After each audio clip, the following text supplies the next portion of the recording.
Enter a world of perilous dungeons and epic journeys.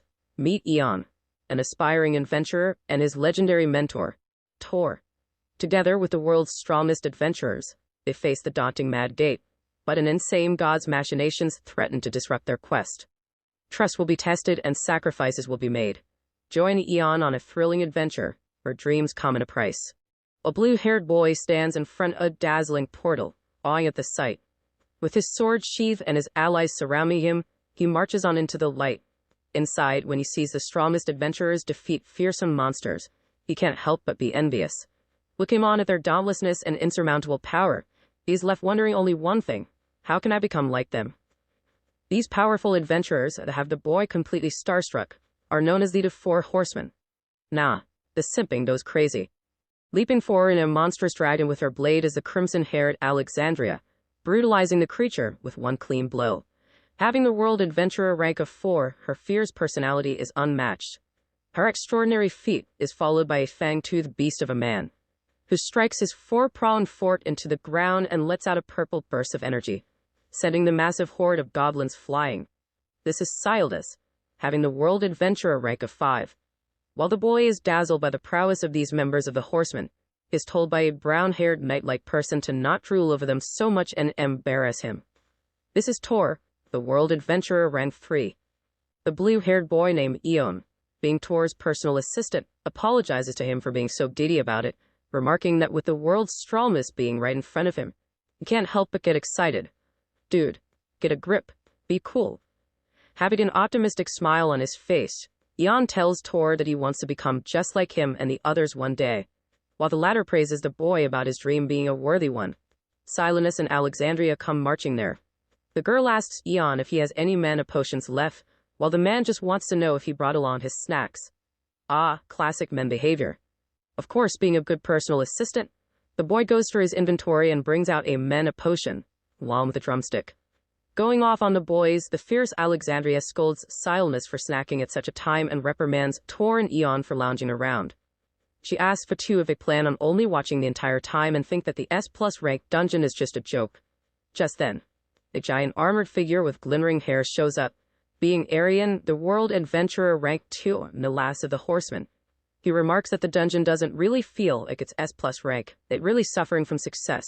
Ha! All the others agree with him, as the monsters seem to go down pretty easily. This supposed S+ rank dungeon doesn't even feel like it would qualify for being an S rank one, having monsters that are closer to A rank. This is confusing, as the Emperor himself had raided the dungeon and labeled it the Mad Gate. They said the thing. Arian thinks that it must be dangerous if 4 of the strongest adventurers were ordered to clear the dungeon, especially since they all felt the aura of an infernal lord at the entrance. With a worried look on his face, Jan wonders about this entity. An infernal lord is one of the 3 kings that created the monsters and the dungeons that host them. No one has ever met this being before, but if the S+ rank dungeon is really as dangerous as it was made out to be, then one might be here. Don contemplates what he is going to do if an infernal lord shows up, even and he can even kill one of the dungeon's monsters on his own. Seeing the boy with such an expression, Tor tells him that he recognizes that scared face as he has been his assistant for years now. The man assures the boy that he has never let anything happen to him on their missions before and that isn't going to change now. Being guaranteed Tor's protection, Jan thanks him. Ah, what good friends. Surely nothing goes wrong with them, right? Right then. A massive shower of flames comes crashing down behind the group, revealing a monstrous beast made of volcanic substances. The creature announces, "You have come seeking the treasure of the Mad Gate, but none of you understand its true nature. Here, only madness is rewarded."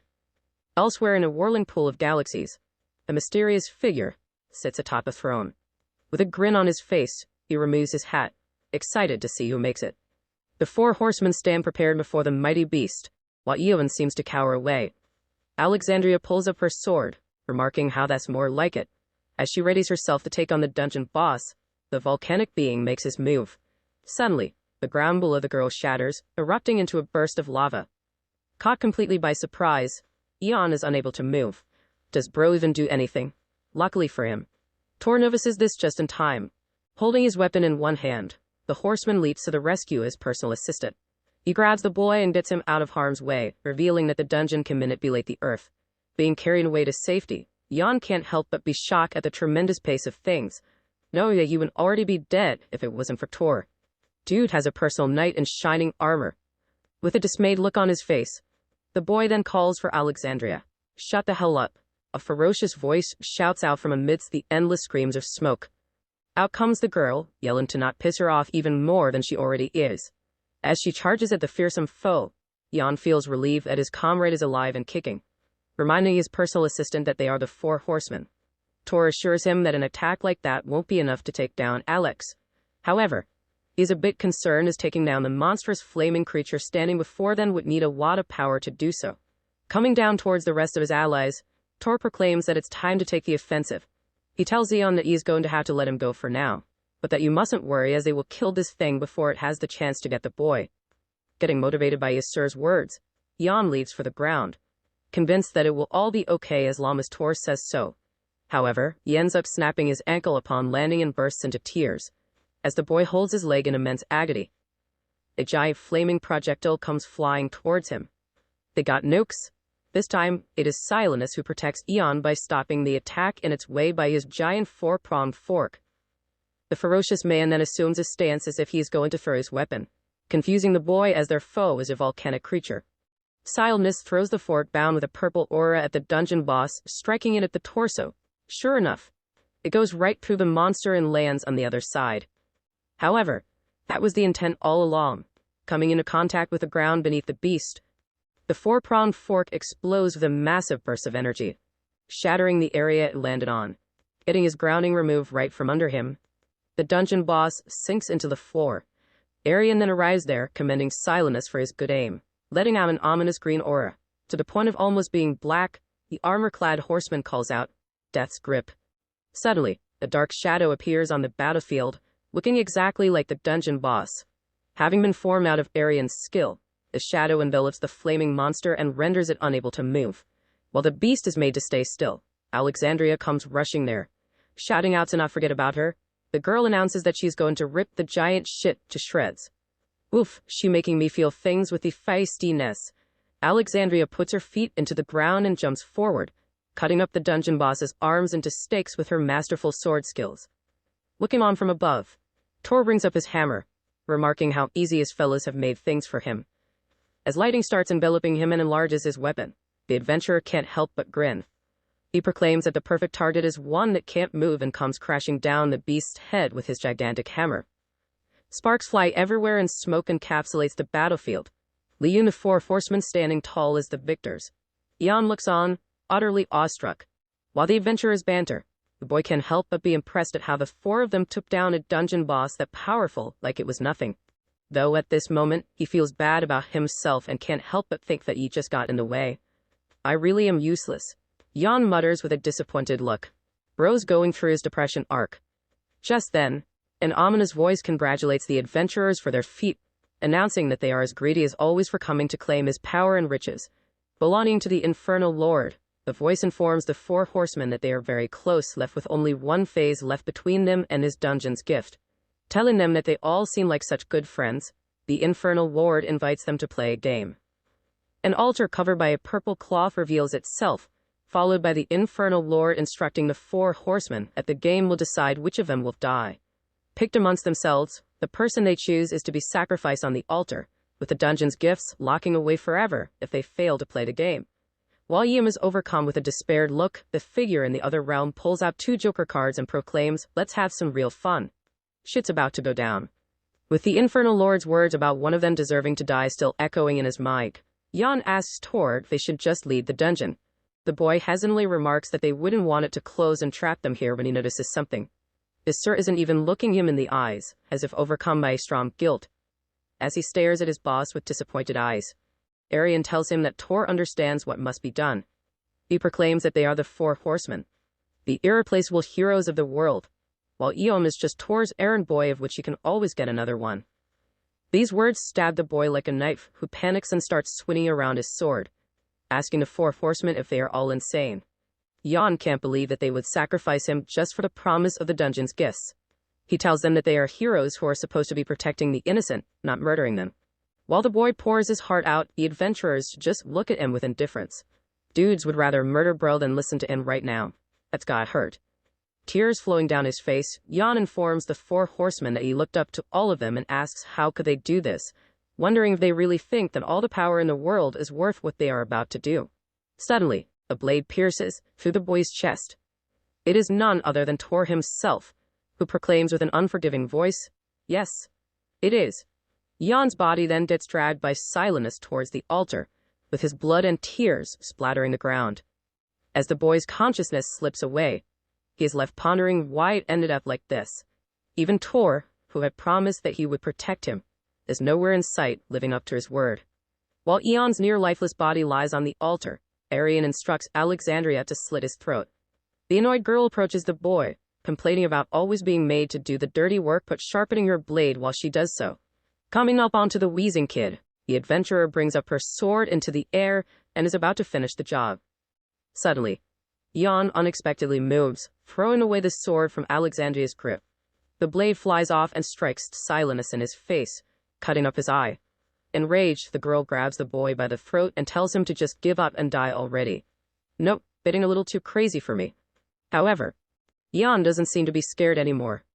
Gazing at the adventurer with a fearsome stare, he proclaims that the douchebags will get what they deserve one day. The boy tells Alexandria that he sees now that the four horsemen are not true heroes, remarking that the ones who should be on the altar are all of them. Eon's words freezes up the girl for a second when Silenus comes ferociously charging there, asking the little monkey if he realizes what he has done. Letting out his fury, the horseman penetrates the boy's chest with his massive fists. However, he isn't satisfied with just one strike.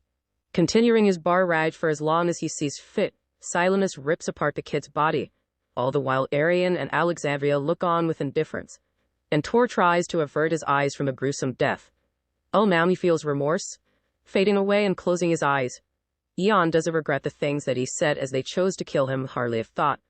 In his dying moments, he wonders if power truly defines the worth of a life, if he truly deserved to die just because he was weaker than the others. If that is how things are in this world, Eon wishes that you will be stronger in his next life. At this point, the boy no longer feels any pain and just drifts deeper and deeper into a cold abyss. Opening his eyes, Eon finds himself in the whirling pool of galaxies and thinks that it's the afterlife. He arrives in front of a giant golden gate, with a throne in front. Suddenly, the mysterious entity wearing a hat greets the boy by his name, congratulating him on winning the game.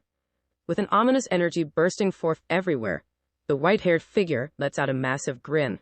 He then announces, "Welcome to the Mad Gate." They said the thing again. "Let's go." Eon stands in the cold abyss known as the Mad Gate, having never heard of such a place.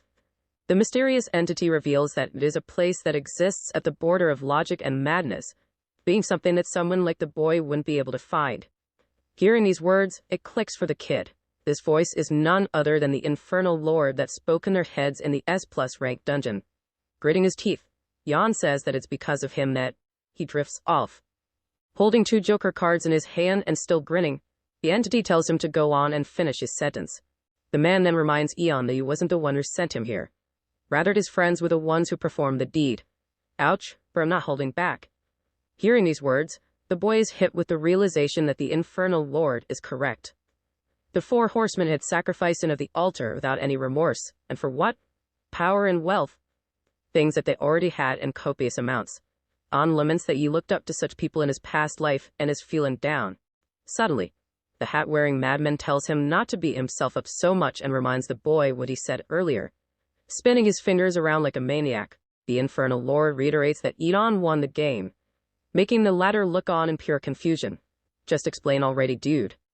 Decide which of you deserves to die and sacrifice them on the altar. This is what the madman had instructed the group earlier. However, all his favorite games had a common rule. Only one person wins.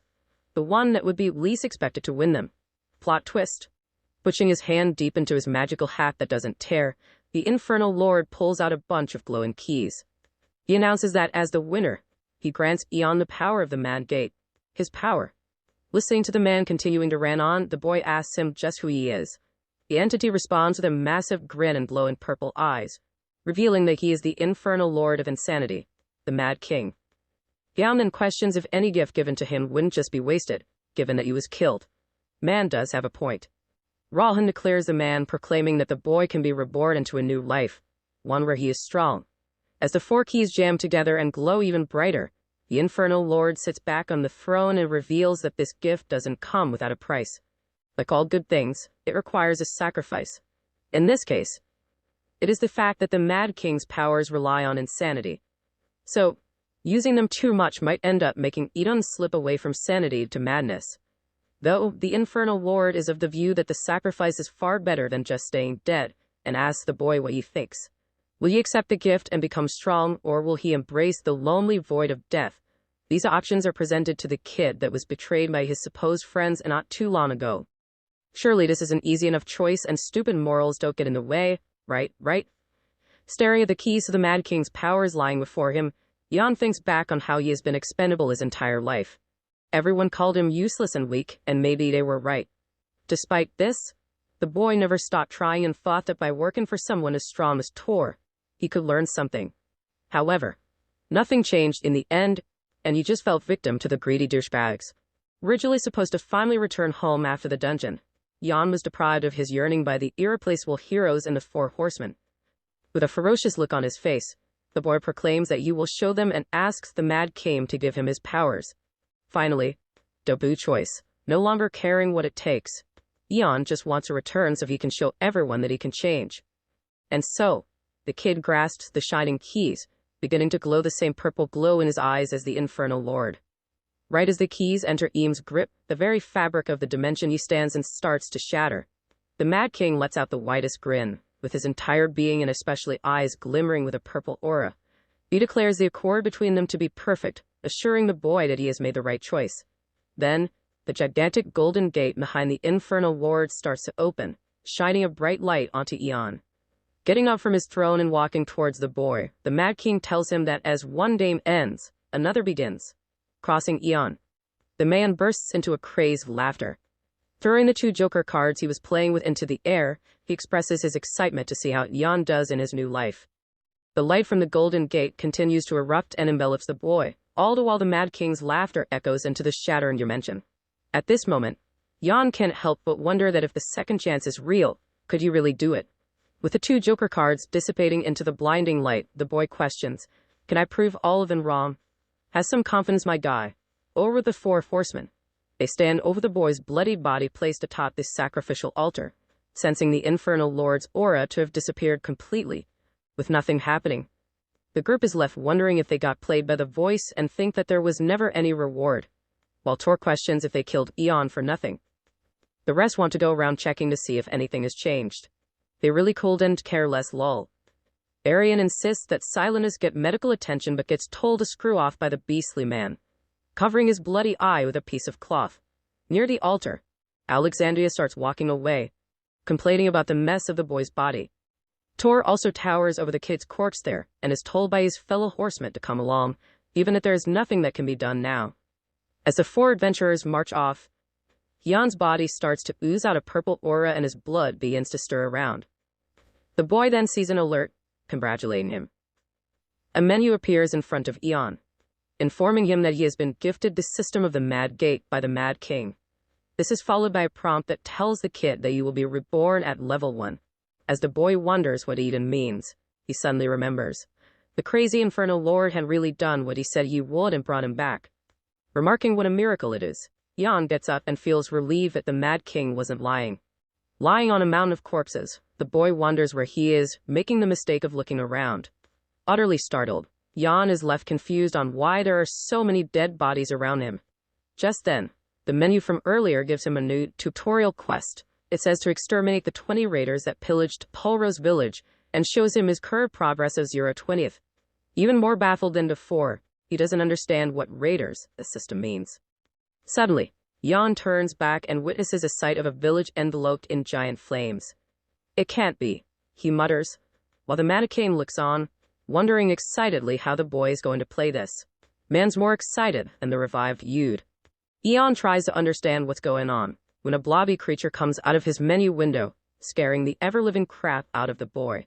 Having 4 octopus-like limbs and 2 horns on its head, the blob starts laughing for getting such a reaction out of the scaredy cat. Though, Eon isn't amused at all. Putting his palm outward, the boy demands the creature tell him what it is and where it came from. understanding that the kid is on edge after being reborn. The blog proudly announces that he is Kaorio's, the dream year. The proud demeanor soon changes into a cutesy pet-like one, as the creature allows Eon to call him K, revealing that the Mad King sent him to guide the boy through the system of the Mad Gate. The creature asks the boy if he wants to become stronger. Looking back on how he was never enough, Eon replies, "I do." With these words from the boy, K's eyes begin to glow bright blue, proclaiming that you will teach him how to rise to the top. The creature then explains to Eon that this system is the gift the Mad King bestowed upon him after he died and was reborn. Revealing it to be a game, K elaborates that the Infernal Lord wouldn't give all of his power to the boy at once. It is something that the revived kid needs to earn, which is what the system of the Mad Gate will let him do, as the Mad King channels his power through it to him. As of right now, Eon is at level 1 and can gain experience points or XP by defeating enemies, completing quests, etc. in turn. This will increase his level and make him stronger. Hearing this, the boy gets confused and asks exactly what K means when he says stronger. Just as the creature remarks at its abilities and natural attributes, 3 blood-covered figures come marching on out of the flaming village, dragging a corpse along with them. Dudes playing life on hardcore mode. Approaching Eon, they wonder if he is a survivor and question why his clothes look different than all the villagers. Suddenly, one of them says that it doesn't matter either way as the kid means to die. Seeing this, K tells the boy that this is the perfect chance to test out his abilities. However, Eon does what he would have done in his past life and starts blitzing off. The blob asks where he is going off to, while the 3 ominous men decide to give the runner a good chase. Going inside the village with corpses lying all around, the revived boy hides in one of the broken buildings. Suddenly, K appears before him and asks why you ran. Though he is told by the scared boy to shut up as the attackers from earlier will hear him. Ro is still afraid, what a scaredy cat. Coming inside the building, the blob tells Eon not to worry as only those touched by madness can see or hear him, reminding the kid that he didn't answer the question of why you ran. While Eon tries to formulate his words, K makes him remember that he proclaimed that you wanted to change in this new life. Suddenly, half of the creature's body turns into the Mad King, roaring out at the kid and demanding to know if that was a lie. Reading his teeth, Eon remarks that it wasn't and is about to say something. However, K interrupts him and tells the boy to get up. The blob tells him that it doesn't matter if it's because he's afraid of dying again, or if it is something else. Either way, the Mad King didn't revive the boy so he could spend his life running again. K then proclaims, "I will show you how to kill them. You show me too." Meanwhile, the 3 men roam around the village and think that maybe one of their other fellas found the kid. Suddenly, one of them senses a presence in a nearby building. As none of the others saw anything, he tells them to stay there while he goes to take a quick look. Readying his blade, the man slams the door open and finds the cloaked boy with his back turned. He lets out a ferocious bloodlust, announcing that the kid is coming with him. Hearing these words, Eon lets out a massive grin, reminiscent of the Mad King himself. With his back still turns the man standing at the door, Eon throws a doll towards him. As the attacker stares at the toy wearing a pink maid-like dress with its blonde hair, he remembers how this wasn't just any other doll. Back when he was living a crime-free, peaceful life in his village, the man's daughter used to play with the exact same doll. However, this all came tumbling down when their village went up in flames after a horde of monsters attacked. Albeit trying his best to fend off the creatures, the man wasn't able to say what he loved the most, forced to watch his daughter and her favorite doll getting burnt to a crisp. Now, standing behind Eon, the man grasps the little toy in his hands. Furious, he demands to know where the boy got it. Suddenly, the doll begins to talk, referring to the man as Daddy, and asks the attacker why he is doing this, why he is killing all these people. Hearing this, he gets frozen in place. Dropping the doll in his blade, the blood-covered man looks on at the cloaked person standing before him. Just then, Eon turns around, revealing the doll's face behind the hood. With a monstrous grin, the ominous figure asks the man why he has become like this. Seeing this, tears start welling up in the attacker's eyes and he mutters, "Elaine." Right then, the cloaked doll shouts out and inquires just how much blood is on his hands. With these words, the former lets out a horde of bodies on the ground that start scratching and crawling their way on towards the man. Poof. Dude's going way too brutal. Love it. Looking at the deformed corpses dragging on the floor, the attacker realizes that these are all the villagers that he had killed without a single ounce of remorse. As the fruits of his bad deeds stare at him, the man apologizes for being a terrible father. Backing up from the corpses, he begins to cry, remarking that he doesn't know how things ended up like this. Thinking back on that fateful day, the attacker tells Elaine that nothing's been the same ever since he lost her. He was never able to forget her voice on that night, and the blood-curdling screams still haunt him.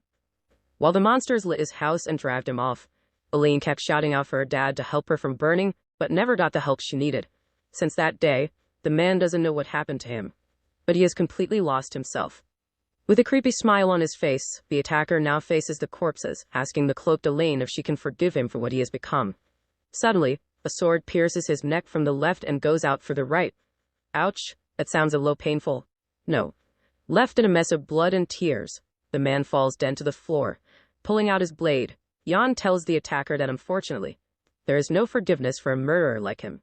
Right then, a system of the Mad King pops up and reveals an active skill named Hallucinate. Being level 1, this ability uses one madness and allows the user to make its victims see their deepest fears for 30 seconds. It could be implemented up to 5 enemies at a time and requires eye contact to be activated. Using this, Eon has completed one of his 20 kills for the quest. Back when the man barged in through the door, Kay told Eon to use this skill as they had made eye contact. Following this instruction and making his eyes glow a purple aura, the latter looks at the man to cast Hallucinate. As the attacker drops his weapons and falls to the ground, the blob explains that he is currently caught in an illusion that the boy fabricated. Unless he breaks free, this is Eon's chance to execute the scum. However, upon bringing his blade to the man's neck, the kid hesitates. As Kay asks him why he is getting cold feet now, Jan remarks that he doesn't feel right about this. Despite having slain beasts before, this was new territory for him as it was never like this. Not only was his target a human, but he was also defenseless. So, says the angry blob, damn, sounding like the horseman out here. He reminds the boy what these men did to those innocent villagers. Kay asks Eon if he really thinks that people like them deserve mercy, and if they showed even an ounce of that compassion towards their victims. The blob then questions the boy, will you let your pure heart stand in the way of your rise to power? Hearing these words, Jan grits his teeth and puts the man out of his misery. Standing outside the building, the other 2 men see their fellow named Igor fall dead to the ground and get alerted. As they stand there, Jan comes marching out, leaving the men confused that a kid like him was able to kill Igor. The boy bursts forth with an ominous energy, realizing that Kay is right and that there's no time to empathize with these monsters. With the Mad King's aura enveloping him, Jan proclaims, if I want to become stronger, I need to change now. With these words, the boy's eyes begin to glow purple once again, and the 2 men get caught in his hallucination, seeing ugly and disfigured monsters, along with rattling snakes rapping at their feet. The raiders are frozen in place. Man brought nightmares to a close combat fight. This time, Jan doesn't hesitate one bit. In a quick flash, he pulls out both his blades and slashes the men's necks. Snapping back to reality, the raiders witness blood splurging from themselves everywhere and fall to the ground. Complimenting the boy for a job well done and killing the 2 so quickly, Kay tells him that 3 are down, leaving only 17 more to go. Covered in blood and holding a stern expression on his face, Eon towers over the corpses of his victims. He asks the blob what the system means when it says that using the Hallucinate ability costs 1 madness. Kay explains that while most magic users depend on mana or some other energy source to fuel their abilities, things are a little different for him. Since Eon draws power from the Mad Gate and has abilities related to it, using them costs madness and works in reverse compared to the magicians. As the boy is quite a sane person, his madness bar starts at 0. So, instead of depleting, the bar goes higher the more abilities he uses. Consequently, the more the kid will slip from his sane self into insanity. Hearing this, Jan realizes that the more he uses the power given to him, the crazier you will get, remembering the Mad King's words and how he already warned him about it. The boy then asks Kay what happens if or when the madness bar reaches 100. With a mischievous smile on his face, the blob just tells him that it is something that he will have to discover on his own. Just answered, dude. Not saying a word in response, Jan just turns around and starts walking. Kay rushes behind, asking where they are going. Where do you think? Says the boy, remarking that there are still 17 monsters left in this village. He announces that it is time for them to go hunting. The raiders gather around, getting asked by their boss if is all of the survivors. They assure him that it should be, as the entire village was swept by them. With all the remnants lined up, the boss commends his underlings for a perfect job and tells them to keep the ladies that will fetch a decent price. With a monstrous grin, he then makes a thumbs down gesture and announces to kill everyone that is not a woman. Just then, A driding noise echoes across the field. The underling briefing the boss directs the latter's attention to the source of the noise, which is the cloak Ian, tubbing the bodies of the two men he killed earlier, leaving a trail of their blood on the ground. Dropping the corpses in front of the boss, the boy tells him how he felt bad about killing his friends at first. However, after witnessing what the douchebags are doing right now, he thinks that what he is doing is maybe the right thing after all. They went and messed up now. Seeing the kid's confidence, the boss inquires what an adventurer is doing this far out in a country and wonders if he thinks himself to be a hero. With an annoyed look on his face, the raider tells Eon that you must have a death wish to show himself out in the open like this. While the boss continues to rant on, the boy just continues to count the number of foes. 15, 16, 17. He realizes that all the raiders he needs to kill to complete the quest have gathered in one place. Telling Kay that it seems like an easy hunt, Eon puts his hand on his sword. Originally, he had thought that facing all these enemies alone would make him scared. But now, for some reason, the boy feels nothing. In this emotionless state, Eon unsheaths his blades and blazes his eyes with a purple aura, casting Hallucinate. By doing so, he makes eye contact with the underling raiders standing behind the boss and takes them out of the fight.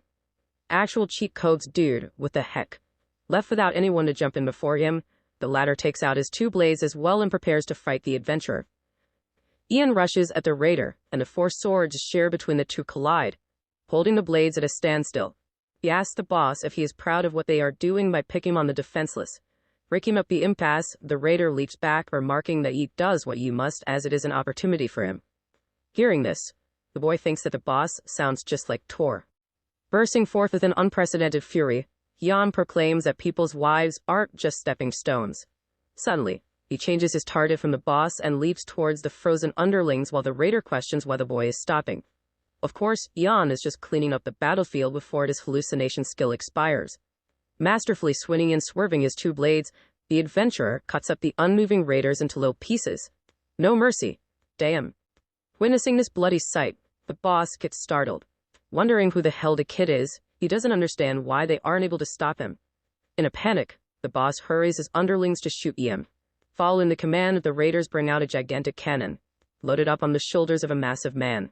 As Young gets confused at what he is seeing, the cannon is lit up and fired. Speeding at an immense pace, the projectile almost instantly appears right in front of the boy. The seeming collision causes a massive impact, prompting the smug raiders to celebrate at a job well done. Just then, phew, Kay, I can't believe that actually worked, resounds on the battlefield.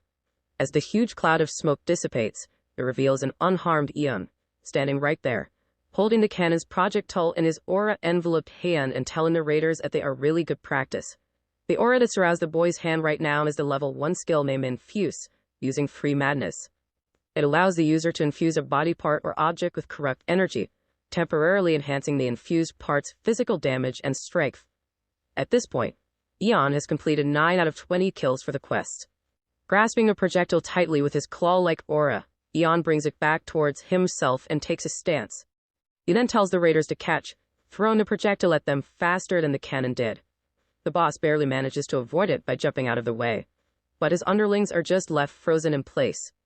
Zipping past the raiders at an immense speed, the projectile takes out some of them with a direct impact and kills a few others with a giant explosion.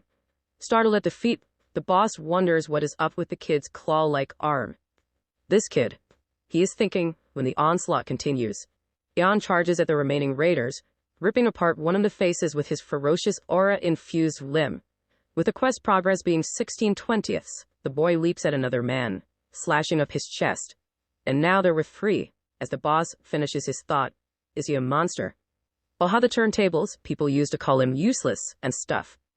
Getting cornered, the raiders decide to make a last-ditch effort and use the hostages as meat shields. Running behind the old man and a short-haired girl, the two underlings smugly put their knives to the former two's throats. Jan refuses to just stand by and let this happen, shouting out, "No, you don't," at the duo. Once again, the boy's eyes begin glowing a bright purple, making the raiders fall in his hallucination. As the two men's eyes begin to glow purple themselves, they get frozen in place. The duo then clutches their heads like lunatics, dropping their weapons. This is followed by shrieking screams and wild movements, as if they were in immense agony. Ignoring their cries, Jan just tells the raiders that they truly are scum for trying to use the innocent as shields for their crimes. He gathers even more energy in his claw-like arm and brutalizes the ever-living crap out of the two. The now freed hostages look on, as the kid before them sends their attackers flying off into the distance, creating a massive explosion and a huge smoke cloud where they land. Witnessing the scary adventure firsthand, the boss of the raiders begins cowering in fear and falls to the ground. Meanwhile, Jan has a monstrous expression on his face and gets even more riled up by Kay telling him, "One more." Yes, definitely rile him up more. That's a good idea. Suddenly, the boy turns towards the last target. Dragging himself backwards and away from the kid, the boss begs for mercy from him. Whimpering, the former tells the latter that he doesn't need to do this. However, hearing this only makes Jan even more furious. Stopping his feet into the ground, the boy looks down on the fallen boss, remarking that he didn't need to hurt the people of the village either. Keep the women, they will fetch a decent price. Kill the rest. Jan asks the raider's boss if those words ring a bell. While the man averts his gaze, the furious kid tells him that you will just continue this cycle if he is let go. Suddenly, Jan feels an ominous sensation come over himself. His madness meter has reached 13/100ths, creating changes in his demeanor. The boy bursts into a wide grin like the Mad King, while Kay tells him to man up as he can surely handle more than that. In the same vein, the little blob warns Eon to watch out and be careful, as the raider's boss plans to take full advantage of this opportunity. Readying out a small blade from his waist, the man charges right at the boy. From where? However, the desperate attempt at exploiting a moment of hesitance proves to be completely and utterly futile. Simply putting up his infused arm in the attack's trajectory, Jan shatters the boss's blade into tiny fragments. With his moment of defeat finally at hand, the raiders' leader doesn't throw a tantrum or a fit. Instead, he simply accepts his fate and remarks that perhaps is what they deserve for all they have done, an executioner. In his current state, Jan fits the role quite perfectly. Glowing with an ominous aura, covered in blood, grinning and laughing like a maniac. He checks all the boxes. And so, the boy swings his claw at the raider's boss, separating unibones from his flesh. With this, all 20 of the pillagers required for the quest's completion get dealt with, earning 100 XP from it. Jan is congratulated by the system of the Mad Gate as it levels him up to 2.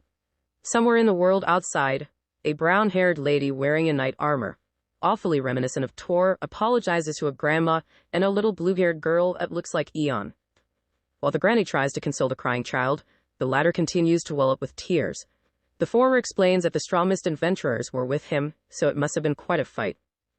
However, the girl just keeps on crying that Eon is dead. Looking at the startled knight lady, she asks how that happened. The little one whimpers, "Didn't you promise you'd protect him, hellI?" Afterwards, the brown-haired woman from earlier marches to a grassy field and is still shook up from what she saw. The previous day, the 4 horsemen ride back at the village, having cleared the Mad Gate. They receive a hero's welcome, with the people praising them for doing what was expected of the world's strongest and saving them. Arian, Silenus, and Alexandria march on proudly, while Tor's sad expression seems to be one full of guilt for killing the boy for the riches. Well, come on now, where was this when you killed him, dude? Arriving at the castle, the group of adventurers bows down and briefs the emperor about communicating with the infernal lord of insanity, the Mad King. Wearing a white mask on his face, Emperor Hasten of Herodier remarks that no human before them has come in contact with such a being. He continues on about how dungeons have appeared around Herodia at triple the rates ever since the Mad Gate showed up. With his spiky blue head of hair and bloodshot eyes poking through the mask, the man says, something has changed. Hasten then tells the 4 horsemen that although he is aware that they just got back, that he will need them to help the other adventurers to clear the dungeons, since this is due to the Empire being short-staffed and will be troublesome for the strongest adventurers. They will be given double the rewards for their services.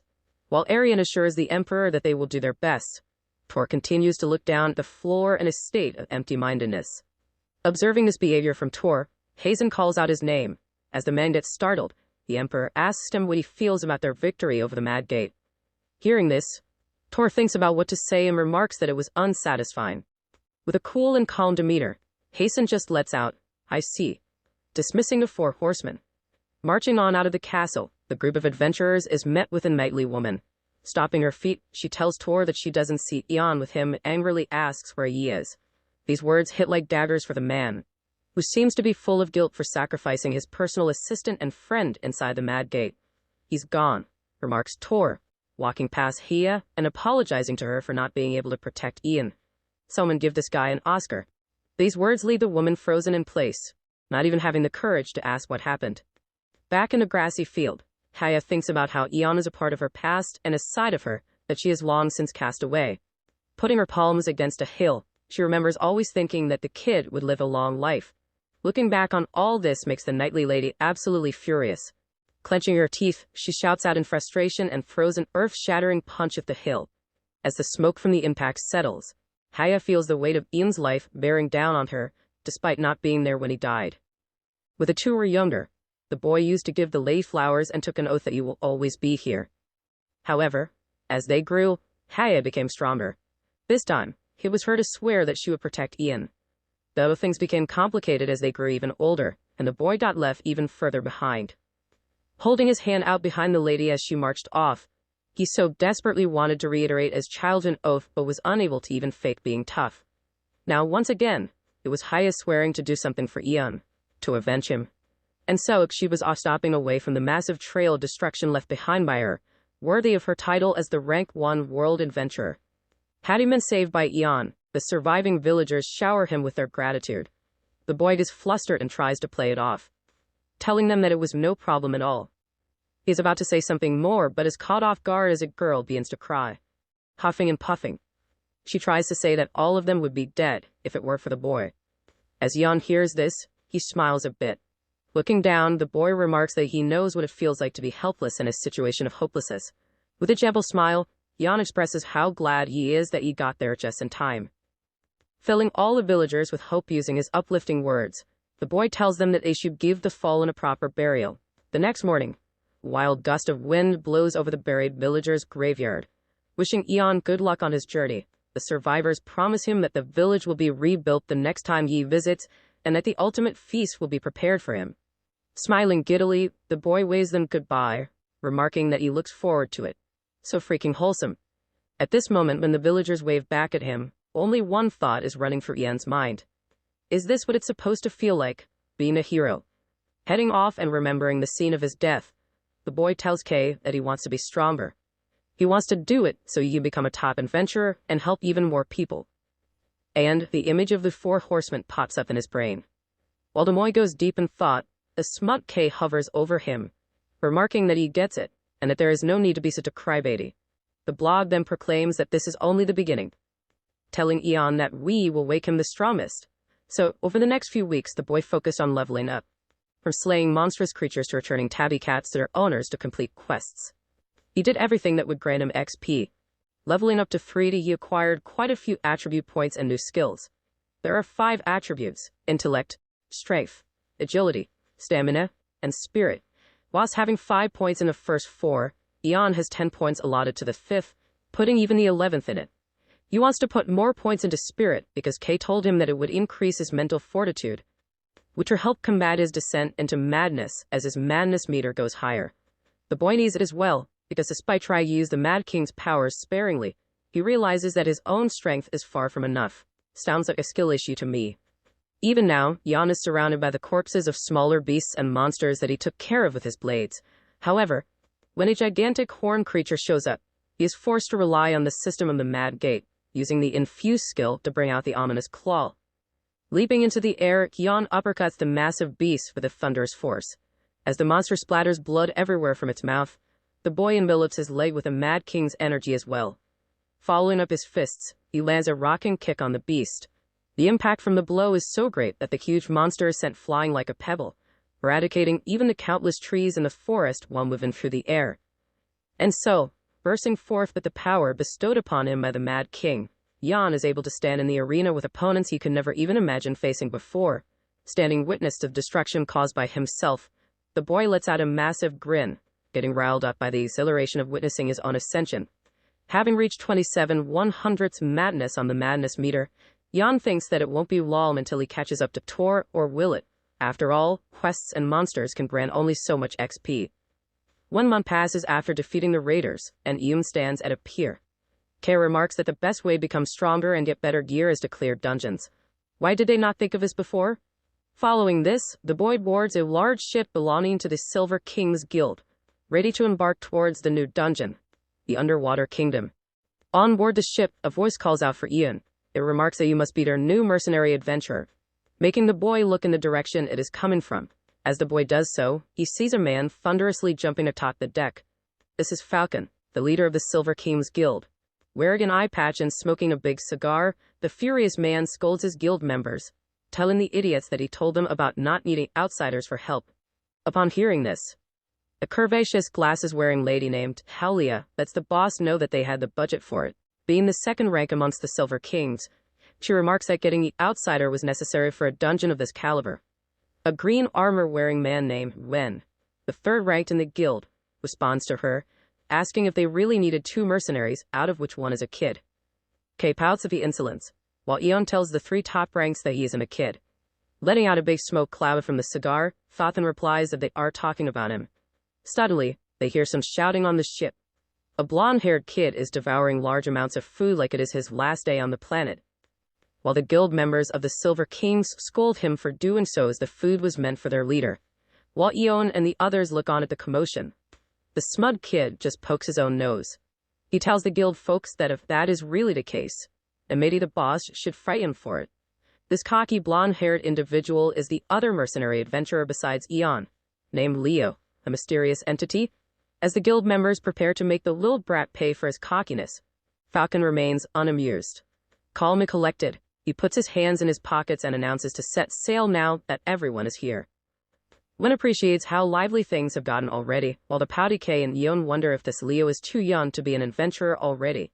However, upon seeing the little kid fend off the guild members while keeping the drumsticks safe in his hands, Yeon remembers that Haya was the same age when she first started adventuring. Reminiscing of the last time they met each other, he feels a bit sad and wonders how she is doing nowadays. Thinking that the girl is probably off, say, in the world, the boy feels a little bit optimistic. Looking at the bright blue sky, Hyun smiles, hoping that one day he can stand before Haya as an equal. Just then, the sun is covered by a flying body. It, of course, is the cocky Leo who has been sent flying by someone. Avoiding the kid as he comes slamming down on the deck, Yeon tells him to watch it. Getting a backbone. You love to see it. Getting up? Leo grits his teeth at the boy and asks him if he wants to fight too. Hearing this, Kay bursts laughing, remarking that you may hate everyone else but likes the little funny one. The Mad King's prodigy looks at him annoyed, wondering why him and the little kid are so annoying. Meanwhile, Talia tells Falcon that all the necessary preparations for departure have been made. Helming the ship, the latter steers around in a quick burst. This makes Leo and Eon lose footing, sending the former face first down on the ground. Coming to a halt, Falcon tells everyone on board to listen up. He proclaims that today, the Silver King's Guild will clear the D-ranked dungeon of the sunken city, Atlantis, remarking that this is their chance to make a name for themselves. The leader riles up his troops.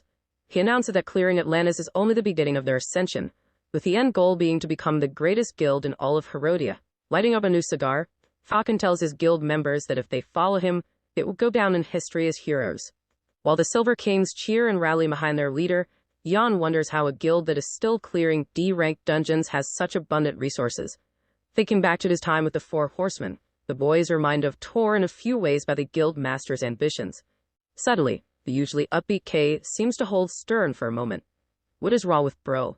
Seeing this, Jan asks him if something is wrong, getting told that it's nothing. The blob remarks that it was just an odd feeling. He thought that he sensed a familiar aura. As the ship continues to sail in the massive body of water, someone lets out a wild laughter, remarking what a riot it is. This laughing maniac is the infernal lord of insanity himself, the Mad King. Looking on at Eon through a mirror-like object while sitting atop his throne, the entity slams his hand to his face. They are on their way to him. The Mad King grins, proclaiming that it seems like you won't have to wait so long after all. Having been tied upside down to one of the ship's poles due to constant mayhem, Leo causes a ruckus, remarking that the douchebags paid him to help them with the dungeon.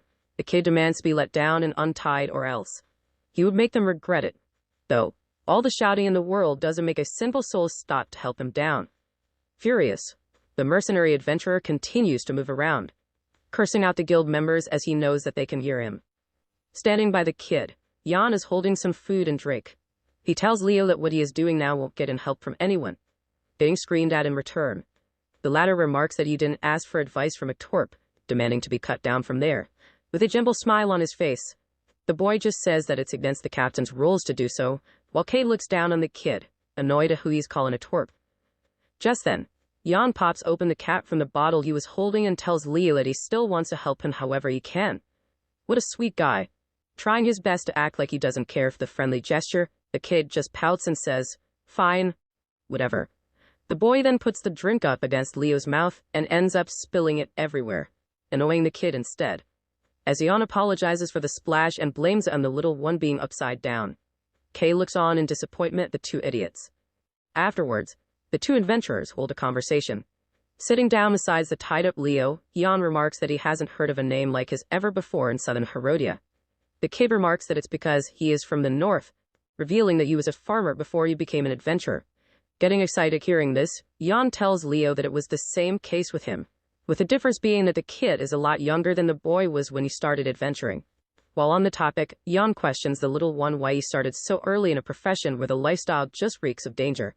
He asks Leo if his family was okay with him choosing this life, triggering terrible memories in the kid's mind. The mercenary adventurer remembers his family dying in a shipwreck, but doesn't reveal this information to the boy, telling him that they were in fact fine with it. Leo remarks that with these dungeons suddenly awakening, he knew that he could just sit still on his farm while all the monsters roamed about and wreak havoc. Wanting to get out there and make a difference, he became an adventurer, aiming to become the strongest, someone who was even stronger than the legendary Silnus. If only he knew. Hearing this, Jan lets out a chuckle at the fact that such a proud kid is willing to admit that he looks up to someone. The boy then tells Leo that he has actually met Silamus before. Remembering the barrage of fists that ended his past life, Jan remarks that the horseman's raw strength is unmatched. Upon hearing this, the otherwise cocky kid lights up. He can't believe it, the boy met his idol, telling him that he must have been in awe standing next to someone like Silamus. Leo thinks that saving the world from monsters and dungeons with pure strength sounds pretty cool, remarking that it's what a hero should be. Though, hearing these words just reminds Jan of how he used to think in his past life, getting flooded with the image of getting torn to pieces in his last moments by the kid's idol. Shaking it off, the boy praises Leo for being pretty ambitious for his age and tells him that he respects that. Amidst all this, Kay strangely seems to be in a world of his own.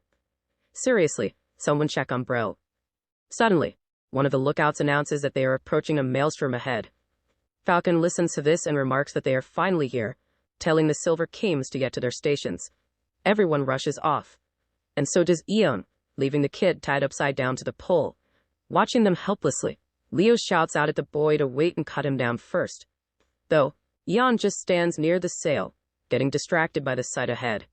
While he can't believe his eyes at the ominous raging maelstrom at the Atlantis dungeon's entrance that is sucking in the ship, Kay seems to be uncharacteristically quiet even at this moment. Just then, Wen approaches Eon and remarks that it's such a magnificent sight. He says that the store has raged non-stop ever since the awakening of Atlantis, revealing that the only way to get to the dungeon is diving straight into the swirling pool itself. Having a confused look on his face, Jan asks the third rank of the Silver Kings if their ship can even survive that maelstrom. He wonders how they are supposed to get out even if they somehow get to Atlantis. Shrugging himself off, Wen tells the boy not to worry as they have planned for this, wondering if he has such little faith in them. Listening to such a half-assed response, Jan ponders why the man is dodging his questions. He is so deep in thought that even a giant octopus arm appearing from the water, and even Kay's warning about it doesn't snap him out of it. Though, Jan finally comes to when the huge Lin wraps around him. Yep, totally a good time to wake up. While the monstrous creature continues to drive the boy off into the water, Wen and Leo look on in awe, caught as off guard as Jan himself. Struggling in the monster's clutches, he gets dragged into the swirling maelstrom. The blue-haired adventurer tries to reach for his blade. He manages to unsheathe the sword just in time, cutting up the beast's limb into takoyaki. Shouting out in fuse after, the boy envelops his arm with his signature purple energy and gives it the claw-like form. This time, he doesn't use it like a weapon, but instead, punches the swirling maelstrom at its core. Using the momentum from the impact, Jan jumps back towards the ship and gets caught by Wen, while the latter makes sure the former is okay.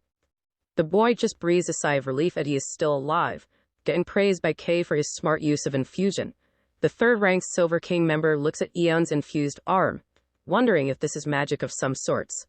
Suddenly, It is asked by the boy if that thing was some sort of bait octopus, remarking that it is something much worse.